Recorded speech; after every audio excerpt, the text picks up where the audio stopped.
Welcome back to my channel. मैं हूं Priyanka.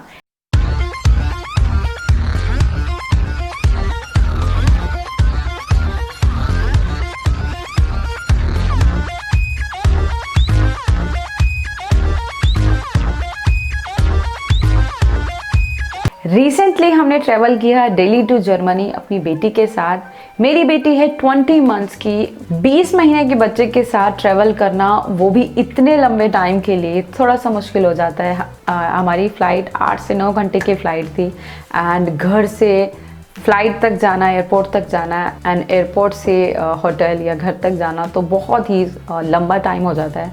Approx हमें टोटल मिला के 12 से 13 घंटे लगे। सो इतने लंबे टाइम पीरियड के लिए बच्चे की हर चीज़ का ध्यान रखना बहुत ज़्यादा ज़रूरी है।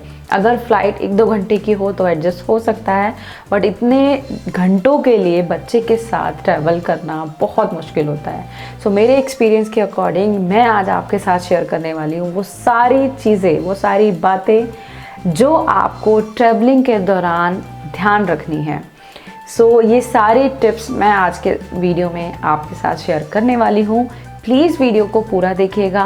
वीडियो अगर आपको हेल्पफुल लगे तो प्लीज़ इसे शेयर ज़रूर कीजिएगा एंड चैनल को सब्सक्राइब करना बिल्कुल मत भूलना। यहाँ पर आपको पेरेंटिंग से रिलेटेड सारी वीडियोस मिल जाएंगी। सो आइए स्टार्ट करते हैं। Tip number 1, meal and snacks. तो बच्चे का मील एंड स्नैक्स का आपको ध्यान रखना है। स्पेशली स्नैक्स तो आपको बच्चे के लिए रखने ही रखने हैं।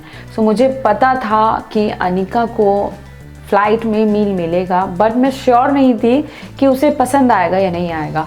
सो कई बार क्या होता है कि मील तो मिल जाएगा बट अनिका को पसंद आया नहीं आया, वो भूखी रह गई या उसने कुछ नहीं खाया। सो एक माइंड में ये चीज़ भी थी, इसीलिए हम घर से ही अनिका का मील लेके गए थे। कुछ ऐसी चीज़ नहीं लेके गए थे जो बहुत सारा लिक्विड्स हो, ये सब चीज़ें अवॉइड करो या वो ख़राब हो जाए इतने लंबे टाइम के लिए। सो ऐसी चीज़ों को हमने अवॉइड किया था।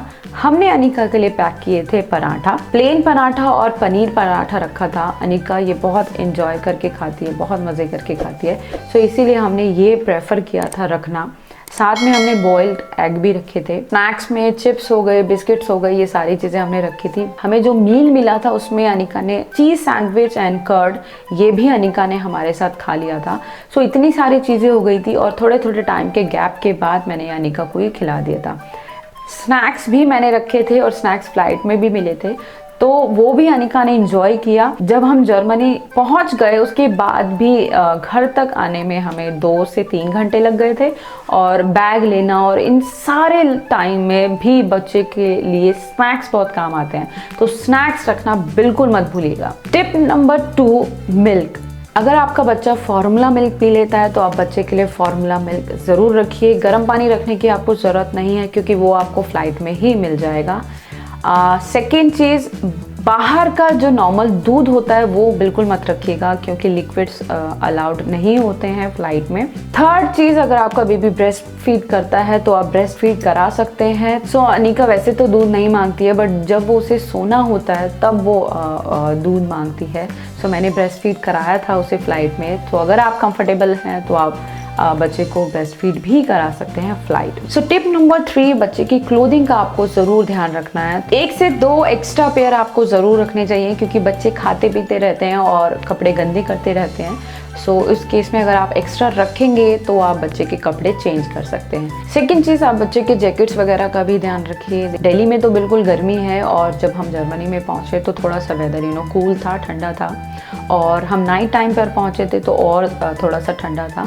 तो उस केस में बच्चे की जैकेट्स बहुत काम आने वाली है। तो आप वेदर के अकॉर्डिंग भी आप बच्चे के कपड़े वगैरह का ध्यान रखिएगा। थर्ड चीज़, बच्चे के लिए ब्लैंकेट, स्टॉल, ये सब चीज़ें आप रख सकते हैं, बट मिलता है फ़्लाइट में बेबी स्लीपिंग कोट्स मिलते हैं, बट वो सिर्फ नाइट टाइम पर मिलते हैं, यानी कि नाइट फ़्लाइट्स में ही मिलते हैं। सो हमने की थी डे फ्लाइट और हमने ब्लैंकेट और स्टॉल वगैरह रखा था।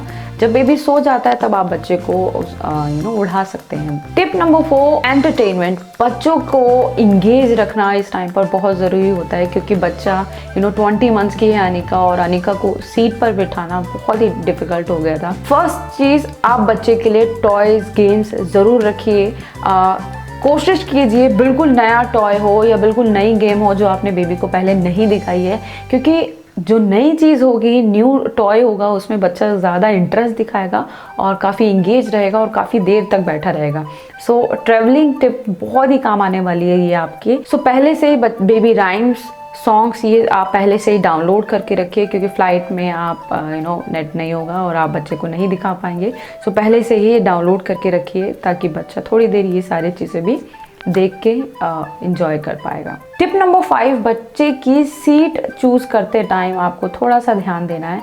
आप विंडो सीट ना लें, आप जो मिडल सीट होती है वो लें, क्योंकि मिडल सीट के आसपास थोड़ा सा स्पेस होता है, बच्चा थोड़ा बहुत इधर उधर घूम सकता है। 2 साल के बाद आपको बेबी की सीट बुक करनी ही होती है। अगर आपका बेबी 2 साल से छोटा है तो आपको बच्चे की सीट लेने की ज़रूरत नहीं है, बट हमने अनिका की सीट बुक कराई थी, क्योंकि ज़्यादा देर तक आप बच्चे को गोदी में भी, एक बच्चे को लैप में भी नहीं ले सकते, सोता है बच्चा, बैठता है, तो वो आपको अपने लैप में ही लेके बैठना पड़ता है, तो वो हम भी कंफर्टेबल नहीं होते और बच्चा भी कंफर्टेबल नहीं होता। सो इसीलिए हमने बच्चे की सीट अलग से बुक कराई थी। एंड नाइट टाइम पर बेबी को बेड भी मिलता है, तो वो भी बहुत ही सही होता है। लेकिन क्योंकि हमारी डे फ्लाइट थी और उस टाइम पर अनिका सीट पर ही बैठी रही। सो टिप नंबर 6, बच्चे के डाइपर। तो डाइपर इतने लंबे टाइम के लिए बच्चे को पहना के रखना, या कभी बच्चे ने पॉटी करती तो आपको डाइपर चेंज करना होगा। डाइपर चेंज करना इस टाइम पर थोड़ा सा डिफ़िकल्ट हो जाता है, क्योंकि स्पेस भी बहुत कम होता है और आपको चेंज भी करना बहुत ज़रूरी है। बच्चे ने स्लीपर्स डाली होती है, जीन्स डाली होती है, तो प्रॉब्लम हो जाती है। सो बच्चे का डाइपर भी आप बेबी पैंट्स ना लेके नॉर्मल डाइपर्स ले, जो इजीली आप उसे ओपन कर सके। बच्चे की पैंट निकालने की या स्लीपर्स निकालने की ज़रूरत नहीं पड़ेगी, वो नॉर्मली भी चेंज हो जाते हैं। मैं आपको दिखा देती हूँ किस टाइप के डाइपर्स की मैं बात कर रही हूँ। तो बेसिकली मैं इस टाइप के डाइपर्स की बात कर रही हूँ, जो इस तरीके से आप बच्चे को पहना भी सकते हैं और बच्चे के अकॉर्डिंग आप इसको टाइट और लूज भी कर सकते हैं। सो ये थोड़े से कंफर्टेबल होते हैं according to diaper pants. Tip number 7, बच्चे का बर्थ सर्टिफिकेट ले जाना बिल्कुल मत भूलिए। 2 साल से ऊपर के बच्चे की तो आपको टिकट करानी ही होती है, बट अगर आपका बेबी 2 साल से छोटा है तो आप बर्थ सर्टिफिकेट की कॉपी ज़रूर लेके जाइएगा। कुछ फ्लाइट्स में बेबी के बर्थ सर्टिफिकेट की कॉपी मांगी जाती है, सो वो भी आप ले जा सकते हैं। नेक्स्ट टिप है, टेक ऑफ और लैंडिंग के टाइम पर वैक्यूम इफेक्ट की वजह से कान सुन हो जाते हैं। बड़ों को ही इतना अजीब सा फील होता है, तो वो तो बच्चे हैं, बच्चों को भी ये इफेक्ट फील होता है और बच्चों के कान भी सुन हो जाते हैं। सो इस केस में आप बच्चे को पिला सकते हैं, कोई भी लिक्विड पिला सकते हैं, पानी पिला सकते हैं, जूस पिला सकते हैं, या आप कुछ खिला सकते हैं। और जब आप ये सब खिलाएंगे या पिलाएंगे तो बच्चे को नॉर्मल फील होगा और बच्चा बच्चे के कान सुन नहीं होंगे और बच्चा कंफर्टेबल रहेगा। मेरी लास्ट टिप है, कभी भी हेजिटेट फील मत कीजिए। जब आपको हेल्प की ज़रूरत हो तो फ्लाइट में, इवन एयरपोर्ट पर भी बहुत सारे लोग अवेलेबल होते हैं जो आपकी हेल्प कर देंगे। स्पेशली जब आपके साथ बच्चा है तब तो आपकी हेल्प कोई भी कर देगा। तो इसीलिए प्लीज़ आप हेल्प मांग लीजिए और आराम से अपने ट्रैवल पीरियड को एंजॉय कीजिए, अपने बच्चे के साथ एंजॉय कीजिए और हैव अ सेफ जर्नी। हमारी फ़्लाइट थोड़ी सी लंबी थी, 8 घंटे की फ़्लाइट थी और जो सारा टाइम पीरियड था उसकी वो टोटल घर से एयरपोर्ट तक जाना और ये सारी चीज़ें मिला के काफ़ी घंटे हो गए थे। तो ये टाइम पीरियड स्पेशली अनिका के लिए थोड़ा सा हेक्टिक हो गया था। अगर फ़्लाइट्स छोटी होती हैं, ट्रैवल पीरियड छोटा होता है तो बच्चे को संभालना थोड़ा सा आसान हो जाता है, बट इतने लंबे टाइम के ट्रैवल में बच्चा थोड़ा सा परेशान हो जाता है, थोड़ा सा टायर्ड हो जाता है।